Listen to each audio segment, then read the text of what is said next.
आज एक बार फिर से हम लोग वृत्त विषय पढ़ने के लिए यहाँ उपस्थित हुए हैं। पिछले बार हमने बताया था कि वृत्त की परिधि ऋषि याज्ञवल्क्य ने कैसे ज्ञात किया था और फिर पाइथागोरस ने पाई का मान कैसे निकाला। हम अब उसके बाद देखेंगे कि अब वृत्त में क्या क्या शेष है। सबसे पहले अब हम लोग वृत्त का क्षेत्रफल जानेंगे। वृत्त का क्षेत्रफल कैसे ज्ञात करते हैं।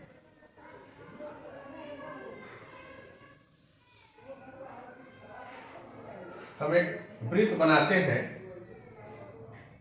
जिसका केंद्र O है। हमने एक वृत्त बनाया जिसका केंद्र O है। इसमें वृत्त पर A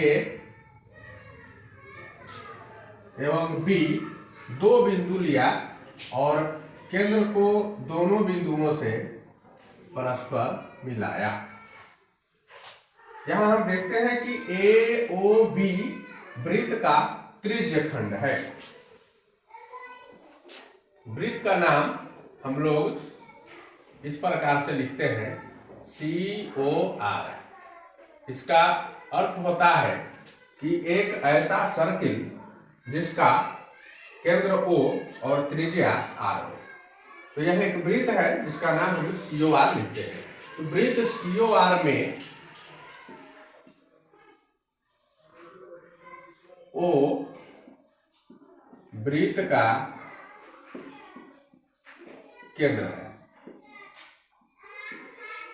तथा OA एवं OB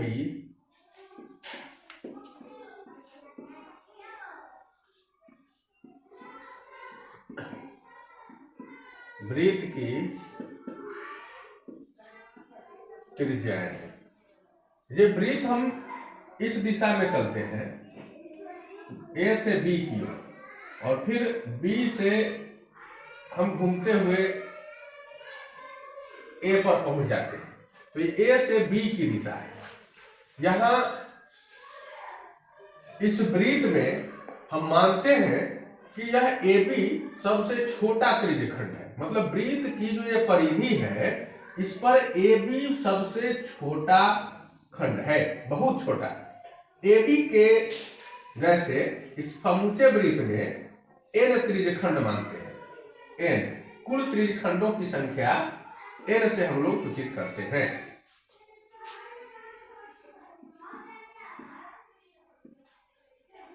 माना कि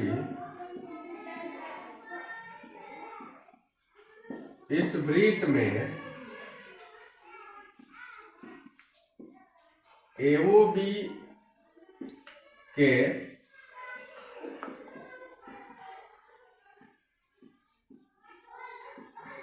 बराबर आकार वाले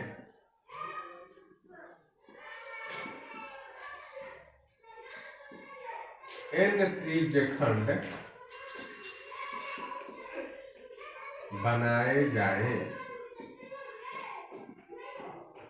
तो जब भी इस तरह से N त्रिज्यखंड बनेंगे तो कुल A से घूमते हुए B होते हुए और फिर A तक आने में एक पूरा परिधि बनता है। वृत्त का एक चक्कर लगता है जिसको हम लोग परिधि कहते हैं। जब A से चलकर और फिर B होते हुए घूमकर हम A पर पहुंचते हैं तो यह संपूर्ण वृत्त का एक चक्कर लगाया जाता है। इसको वृत्त की परिधि कहते हैं। तो A से घूमकर हम A पर आ गए तो एक परिधि पूरा हुआ और वृत्त की परिधि को हम लोग C से सूचित करते हैं। तो अगर N त्रिज्यखंड बनाए जाएं तथा संपूर्ण वृत्त की परिधि को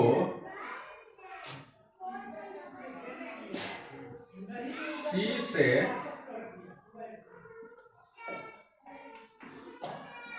सूचित किया जाए तो AB की लंबाई कितनी होगी?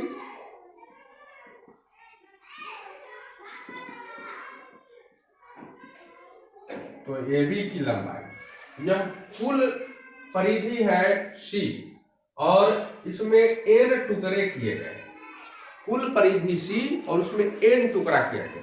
तो मान लेते हैं कि कुल परिधि 10 है और उसमें 5 टुकड़ा किया गया।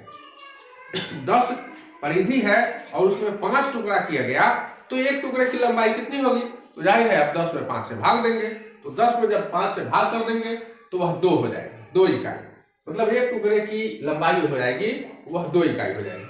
कुल परिधि में हम लोग जितना भाग करते हैं उससे हम लोग भाग देते हैं। तो ए बी की लंबाई बराबर परिधि जो है इसमें हम लोग संख्या यानी n से भाग देंगे। कुल जो है इसका n त्रिज्यखंड किया गया। जैसे मान लेते हैं कि ए बी है, एक दूसरा हो गया, एक तीसरा हो गया, एक चौथा हो गया, एक पांचवा हो गया, इस तरह से मान लेते हैं कि कुल n त्रिज्यखंड हो गया। तो एक टुकड़ा ए बी की लंबाई कितनी होगी? तो परिधि बटा n होगी, अर्थात यह c बटा n होगी। तो परिधि को हम लोग 2 पाई r से सूचित करते हैं बटा n हो जाएगा। एक टुकड़े की लंबाई यानी ए बी की लंबाई 2 पाई r बटा n हो जाती है। यहाँ पर हम इसको थोड़ा सा आपसे लिखेंगे, 2 पाई r बटा n हो गई। ए बी की लंबाई 2 पाई r बटा n हो गई। इसमें हम केंद्र से एक और त्रिज्या खींचते हैं जिसको हम लोग m कहते हैं। लिखेंगे माना कि OM भी वृत्त की त्रिज्या है जो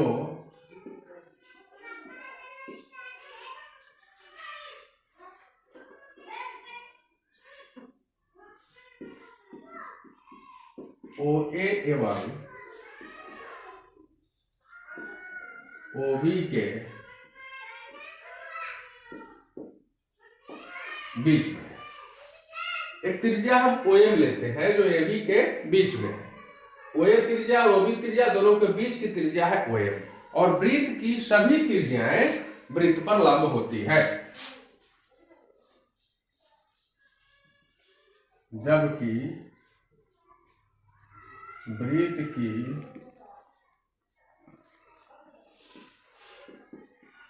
सभी त्रिज्याएं वृत्त पर लंब होती है। इसलिए OM लंब हो जाएगा वृत्त पर अर्थात AB पर। OM लंब हो जाएगा AB पर। ये OM जो है वह AB पर लंब है, और AB इतना छोटा टुकड़ा है कि इस तरह से गोल जो आपको दिखाई दे रहा है, मानते हैं अगर यहाँ पर अगर यह B होता, यहाँ पर अगर हम B को ले लें तो क्या अब ये जो है वो गोल दिखाई दे रहा है तो सीधा दिखाई दे रहा है। तो ऐसी परिस्थिति में जब बहुत छोटा टुकड़ा हो जाएगा AB, तो AB गोल न होकर, चाप न होकर यह बिल्कुल जीवा के जैसा हो जाएगा, सीधी रेखा खंड हो जाएगी, यह चाप जैसा नहीं लगेगा। इसलिए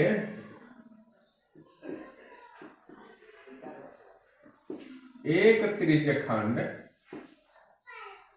AOB का क्षेत्रफल, तो ये बिल्कुल त्रिभुज जैसा है। AOB त्रिभुजाकार हो जाएगा, और किसी भी त्रिभुज का क्षेत्रफल निकालने का सूत्र होता है 1/2 गुणे आधार गुणे ऊंचाई। तो यहाँ आधार AB हो जाएगा और ऊंचाई OM हो जाएगा। 1/2 गुणे आधार गुणे ऊंचाई, या फिर हम ऐसे लिख सकते हैं एरिया ऑफ त्रिज्यखंड AOB बराबर 1/2 गुणे आधार हो जाएगा AB और ऊंचाई हो जाएगा OM। आधार हो जाएगा AB, ऊंचाई हो जाएगा OM। फिर हम इसको निकाल सकते हैं 1/2 गुणे AB। AB देखिए AB है तो AB अभी अभी यानी AB की लंबाई हमें यहां प्राप्त हुआ है 2πr बटा a, और OM है तो OM त्रिज्या है, OM वृत्त की त्रिज्या है, OM वृत्त की त्रिज्या है, तो ये त्रिज्या जो है r के बराबर होती है। यहाँ 2 से 2 कर जाएगा, अब ये हो जाएगा पाई आर स्क्वायर बटा ए, पाई आर में आर से गुणा करेंगे आर स्क्वायर बटा ए। एक त्रिभुज का क्षेत्रफल, त्रिभुज और त्रिज्यखंड दोनों एक ही जैसा है, तो एक त्रिभुज एओबी का क्षेत्रफल हमको आता है पाई आर स्क्वायर बटा ए, लेकिन इस समूचे वृत्त में n त्रिज्यखंड है। हम यहाँ देखते हैं कि इसमें त्रिज्यखंडों की कुल संख्या n है, तो लिखेंगे कि संपूर्ण वृत्त का क्षेत्रफल बराबर n गुने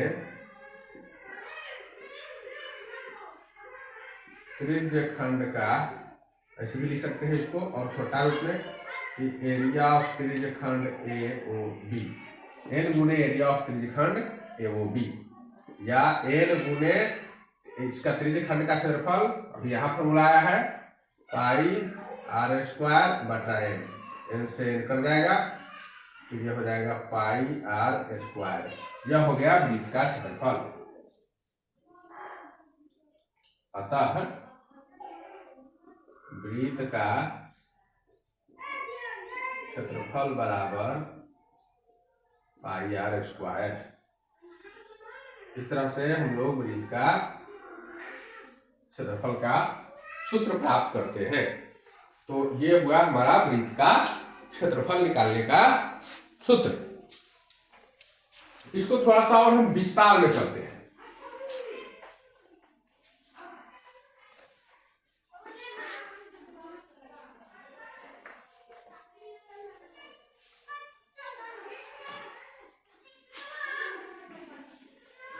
अब हम लोग वृत्त के व्यास की सहायता से वृत्त का क्षेत्रफल ज्ञात करेंगे।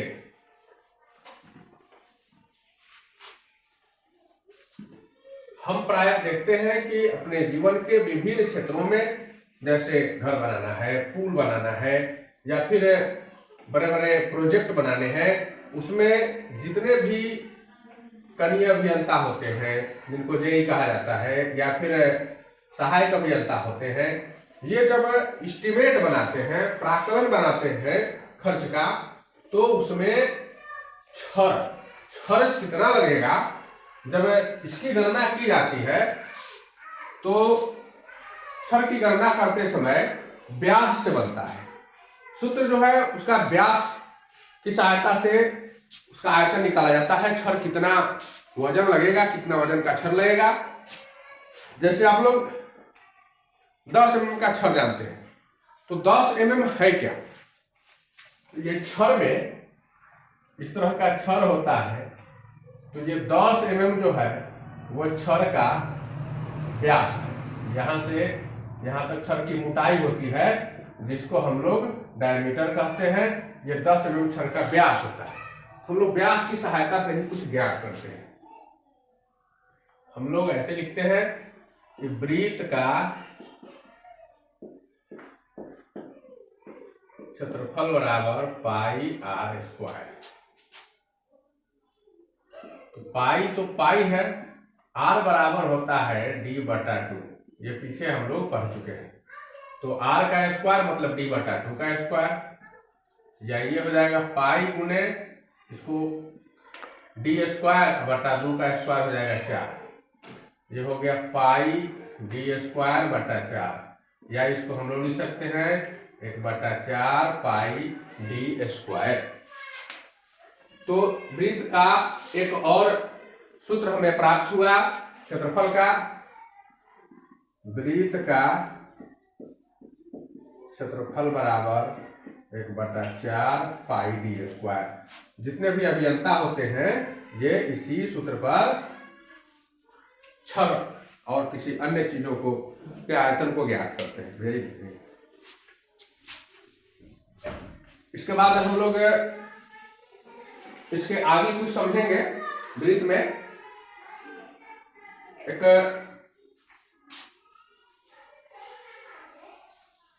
समस्या का हम लोग समाधान करते हैं इस वृत्त के सूत्र के माध्यम से।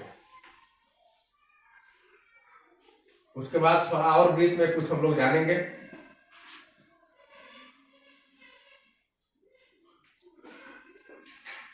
सूखा वाला कपड़ा नहीं है,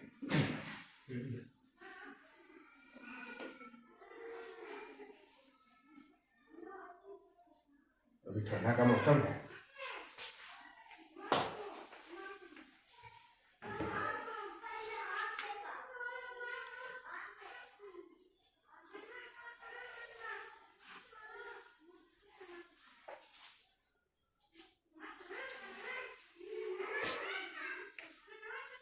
हम लोग एक समस्या का समाधान करेंगे, एक हिसाब बनाएंगे, इस पर एक प्रश्न हल करेंगे।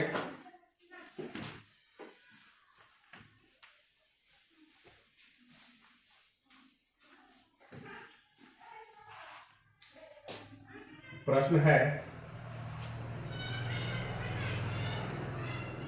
यदि किसी वृत्त की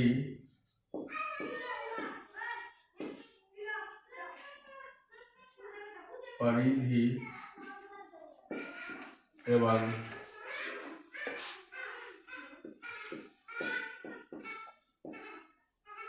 क्षेत्रफल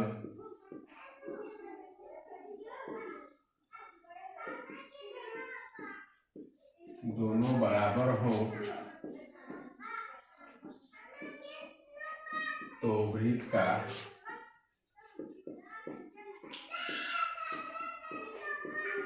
व्यास ज्ञात करें। प्रश्न है, यदि किसी वृत्त की परिधि एवं क्षेत्रफल दोनों बराबर हो तो वृत्त का व्यास ज्ञात करना है। यहां हमें प्राप्त होता है इस प्रश्न से कि वृत्त की परिधि और क्षेत्रफल दोनों बराबर है। तो हम यहां लिखेंगे कि वृत्त की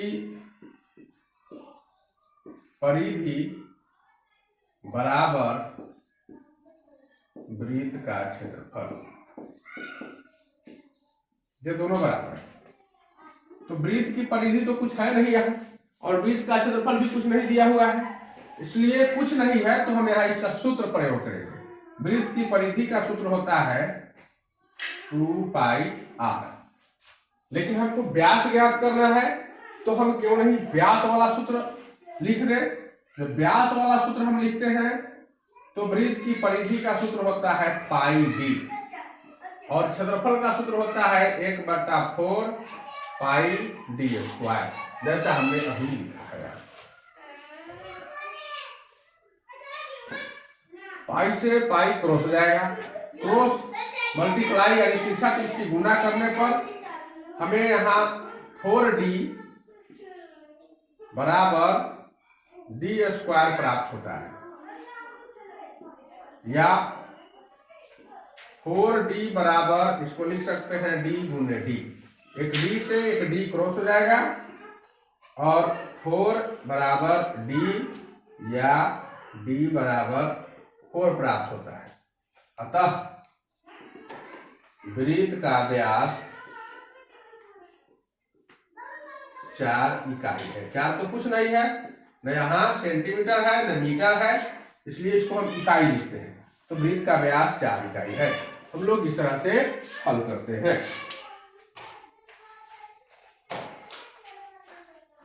इस वृत्त में हम लोग एक चीज और जानेंगे जो बहुत ही महत्वपूर्ण है।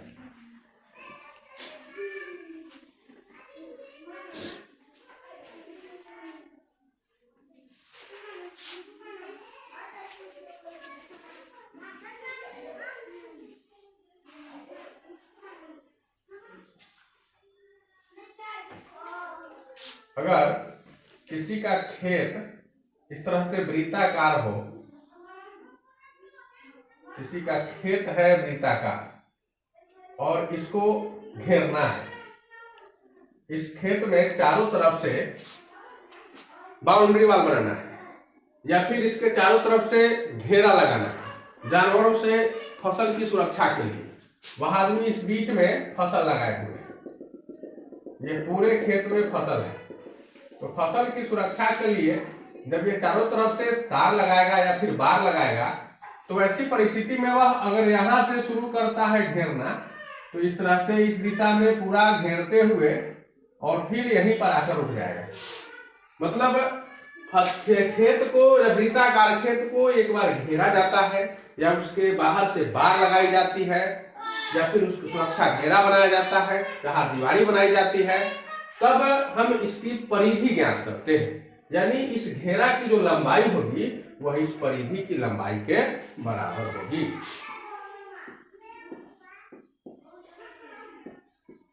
यदि किसी वृत्ताकार खेत के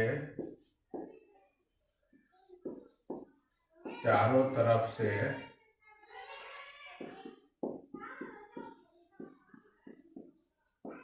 बार लगाया जाता है अथवा घेरा जाता है, तो बार की कुल लंबाई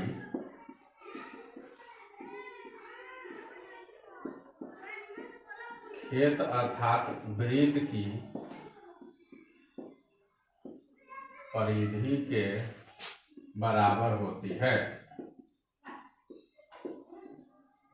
उस समय आपसे अगर कोई पूछेगा कि ये बार की लंबाई कितनी है, तो हम तुरंत इस वृत्ताकार खेत की परिधि निकाल लेंगे।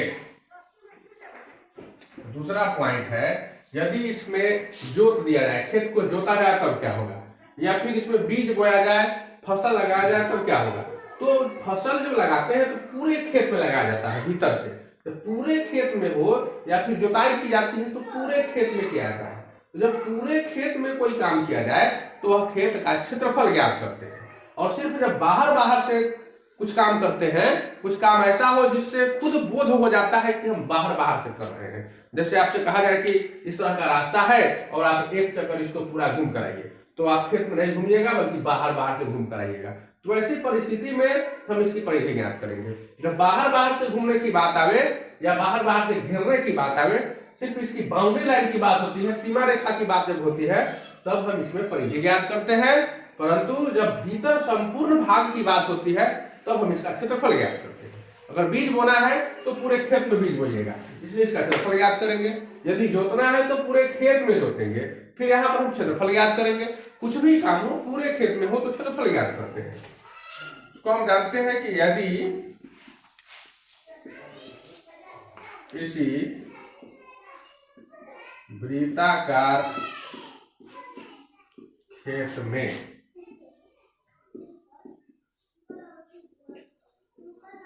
जुताई करनी हो या बीज की बुआई करनी हो,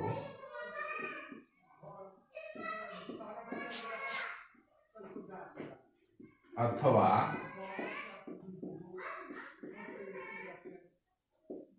संपूर्ण खेत में कुछ